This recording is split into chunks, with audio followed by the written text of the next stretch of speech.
Sua bênção, Pai. Estamos aqui reunidos em espírito e afinidade amorosa para nos colocarmos receptíveis aos vossos ensinamentos. Nossos corações estão abertos e aquecidos pelo amor e pela confiança que sentimos por vós. Nossas mentes estão interessadas e atentas às vossas intuições e às inspirações dos mentores e instrutores. Clamamos que em vossa generosidade suprema nos ajude a bem compreender nossos estudos, que eles sejam para nós como bálsamos curadores de todas as nossas enfermidades, temporal e atemporal. Que eles sejam para nós como faróis a nos iluminar a caminhada. Que eles sejam para nós como a diretriz para as nossas vivências humanas. Que eles sejam para nós como estrela cintilante que nos conduzirá aos vossos braços. E que sejamos os mais verdadeiros, gratos e interessados aprendizes das vossas leis, princípios e valores. Muito obrigada, Pai, ao Senhor e a todos os vossos emissários que conosco estão.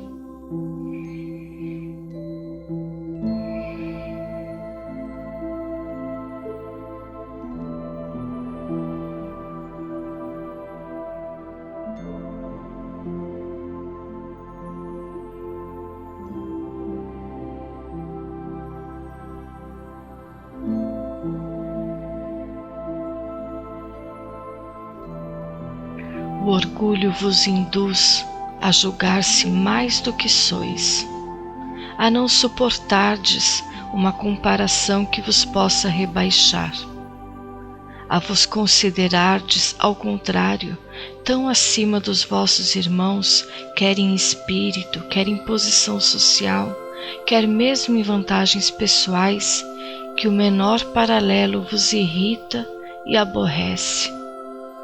O que sucede então? Entregai-vos à cólera.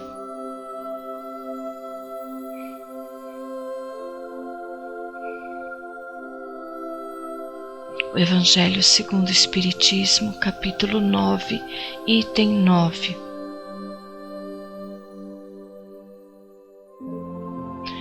O sentimento ou emoção da raiva é um indício emocional de autoconhecimento muito valoroso. Assim como as demais emoções primárias ou básicas, tais como o medo, a tristeza, o amor e a alegria, ela nos conduz a algum tipo de ajuste à vida real. Na história evolutiva, o sentimento da raiva é uma das mais antigas conquistas no patrimônio da alma, cuja finalidade é proteção pessoal. Diante de alguma agressão ou perigo, essa emoção visa a adaptação com o intuito defensivo. A raiva faz parte do grupo das chamadas emoções mobilizadoras, ou seja, aquelas que servem para acionar nosso instinto de conservação perante um perigo real ou que esteja prestes a acontecer. Sua função terapêutica na ecologia da vida emocional é exercitar em nós a criatividade para escolher e adotar atitudes que nos adaptem de forma justa e saudável diante das agressões, desafios ou riscos. Sua energia, portanto, é uma fonte de criação para ser usada no desenvolvimento de soluções. Entretanto, fazer contato com essa energia e usá-la para seu fim nobre na criação de alternativas inteligentes exige educação e treino. Na ausência dessas habilidades emocionais, podem surgir os acontecimentos trágicos da violência e da agressividade descontrolada. As emoções primárias são instintivas, fazem parte da natureza humana, mas ao longo da evolução, devido a sucessivas experiências culturais e comportamentais, criamos diversas formas de reagir a todas e desenvolvemos os padrões de comportamento que são estruturas mentais funcionando por automatismo na vida inconsciente. Por conta desses padrões, nasceram as chamadas emoções reacionais ou emoções secundárias, que criaram mutações complexas em nossa vida afetiva. Na constelação da raiva, por exemplo, possuímos alguns indicadores marcantes dessa multiplicidade de expressões bastante comuns à maioria das pessoas, quais sejam desgosto, desânimo, indignação, irritação, insatisfação, solidão, desistência, ódio, vingança, amargura, aversão, antipatia, decepção, desapontamento, desconfiança, hostilidade, ira, mau humor, rancor, rejeição, ressentimento, sufoco, tédio, medo, tristeza, vergonha, depressão, impotência, entre outras. Essas são variações de um mesmo sentimento que adota a natureza própria com constituição vibratória peculiar a cada mutação e com influências variadas nos corpos espiritual e físico. Há quem diga que não sente raiva, mas ao analisarmos esse vasto espectro de sentimentos e condutas, fica claro que este é um caso de ausência de consciência emocional, a qual nos permitiria entender as relações entre emoções primárias e suas infinitas variações na órbita da vida emocional. Afinal, não há como viver sem raiva. Para tornar mais prática e compreensível as nossas anotações sobre esse sentimento, examinemos umas de suas máscaras mais pertinentes no comportamento humano: a mágoa. A raiva é uma emoção e a mágoa, por sua vez, brota de uma forma inadequada de lidar com aquele acontecimento ofensivo e recebe a qualificação de estado porque perdura no tempo. Aliás, esta talvez seja uma das variações emocionais com maior capacidade de persistir no tempo. Esse estado de mágoa passa a gerenciar vários padrões de pensamento e comportamento que nos sufocam a níveis emocionais tão severos que podem se transformar em ódio, vingança e tragédia. Quem se faz de vítima diante da mágoa usa sua raiva contra o outro, tentando ignorar a sua parcela de responsabilidade para que o fato lesivo ocorresse. Mágoa, todavia, é um contrato bilateral das relações humanas, ou seja, ela não existe sem que haja um ofensor e um ofendido, sem alguém que faça algo para que o outro se sinta lesado, mesmo quando não tenha havido essa intenção. No entanto, lesar ou ser lesado depende muito das formas de construir a relação e do entendimento de cada qual nesse processo. Não importa em que situação estejamos, se houve mágoa, encontramos-nos diante de um alerta da vida emocional dizendo: sua autenticidade está sendo ameaçada. Sua vida está precisando de proteção. Você está esperando da vida ou das pessoas o que elas não podem ou não querem dar a você. É o alerta da raiva propondo proteção. Cientes de que a mágoa pertence à órbita da raiva, cuja função é acionar soluções para nos proteger, as perguntas seriam: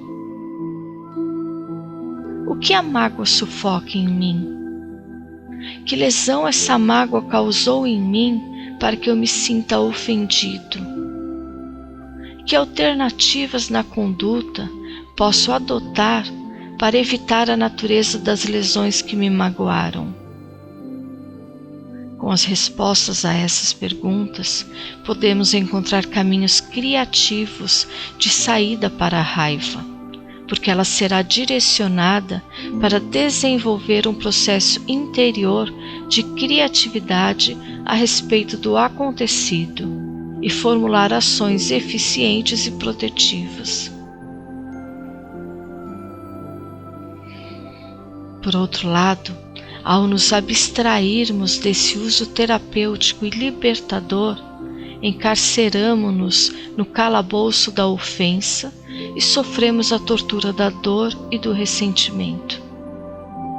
Para que perguntas dessa natureza funcionem, basta pensar em algum episódio do relacionamento recente, em como ele aconteceu e em como nos sentimos feridos, e iniciar essa investigação corajosa focado em nós e não no ofensor, formulando as perguntas anteriormente indicadas e outras que possam nos ajudar a decifrar a finalidade defensiva daquela dor. Uma das razões mais presentes para camuflarmos a raiva em nossa conduta é a necessidade de passarmos aos outros uma imagem de que estamos no controle, de que somos fortes o suficiente para suportar aquela ferida e de que nada nos atinge. É assim que, além da dor interior, ainda nos impomos uma força que não possuímos para sustentar uma imagem falsa de nós mesmos.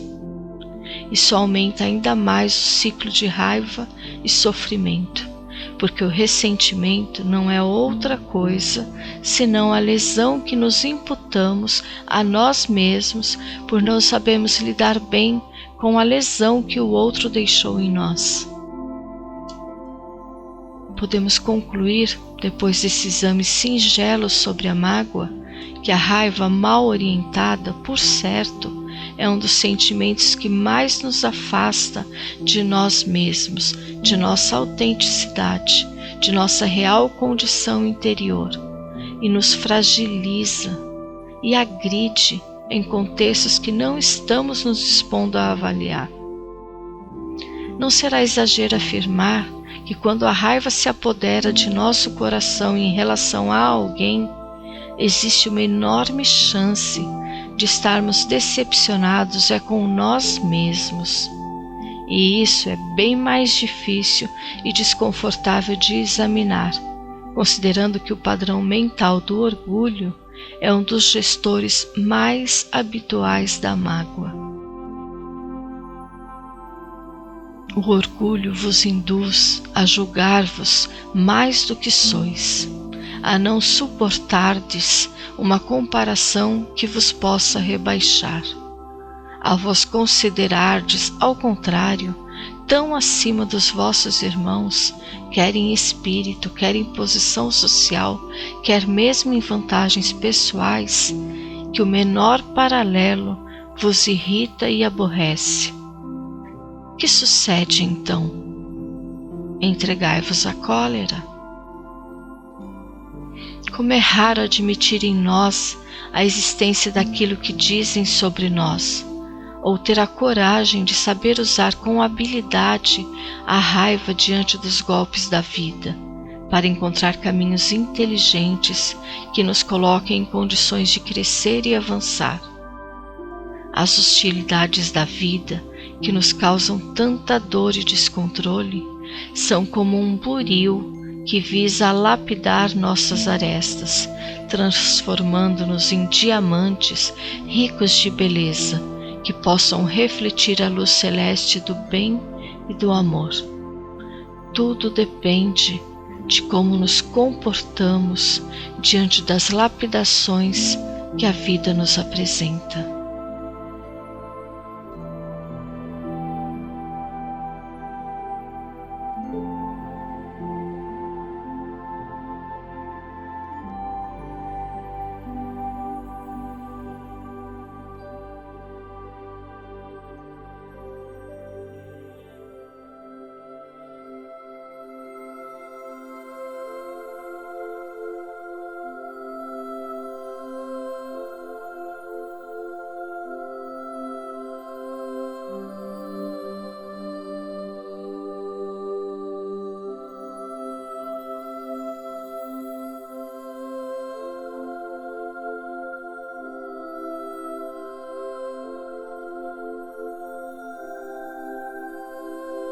Pai de sabedoria, amor e misericórdia, quanta verdade e quanta beleza nos permitiu conhecer agora. Por que não estudamos esses temas tão relevantes à nossa evolução nas escolas tradicionais da Terra? Quão felizes somos nós de estarmos participando desse momento que nos traz tanta clareza mental e lucidez. Quantas coisas a refletir, quantas ações a serem ressignificadas. Quão bom é termos a oportunidade de aprender para melhor corrigir. Obrigada, Pai. Muitíssimo obrigada por vossa benevolência, por vossa generosidade, por vosso amor. Muitíssimo obrigada a todos os vossos amorosos e pacientes emissários. Muito obrigada a todos os amigos que comigo estão a caminhar nessa trilha de aprendizado, luz e evolução. Minha sincera gratidão infinita a todos.